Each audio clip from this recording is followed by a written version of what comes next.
நீங்கள் சபரிமலைக்கு போனால் அந்த ஐயப்பனே உங்கள் வீட்டை காக்க வருவான்.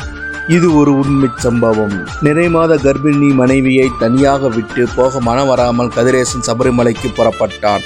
41 நாள் கடுமையான விரதம். ஒரு நிமிடம் கூட மனசு தளரவில்லை. ஆனால் மனைவி தேவிக்கு ஒரே பதட்டம். இந்த நேரத்தில் என்னை தனியாக விட்டு போறீங்களேன்னு. கதிரேசன் சொன்ன ஒரே பதில், என் அப்பன் ஐயப்பன் துணை இருப்பான். அடுத்த நாள் தேவிக்கு பிரசவ வலி. ஐயப்பன் படத்தை பார்த்தபடி கண்ணீரோடு அழுதாள். அந்த நேரத்தில் திடீர்னு கதவை தட்டும் சத்தம். வலியால் துடித்த தேவியை ஒரு ஐயப்ப பக்தர் கைப்பிடித்து மருத்துவமனைக்கு கொண்டு போய் சேர்த்தார். சரியான நேரத்தில் வந்ததா ஒரு ஆண் குழந்தை பிறந்தது. தேவி நர்ஸிடம் கேட்டல, என்னை கொண்டு வந்தவர் எங்கேன்னு. நர்ஸு சொன்னாங்க, ஒரு ஆட்டோக்காரர் கொண்டு வந்தார், அவர் ஐயப்ப மாலை போட்டிருந்தார்னு. தேவியின் கண்களில் ஆனந்த கண்ணீர். சாமி, நீங்கள் வந்துட்டீங்களான்னு. அந்த நேரம் கதிரேசன் 12ஆம் அடியை மிதிக்கும் போது திடீர்னு ஒரு சத்தம். ஒரு குழந்தை அழுகுரல். கோவில் மணி ஒலித்தது. கதிரேசன் கண்களில் கண்ணீர்.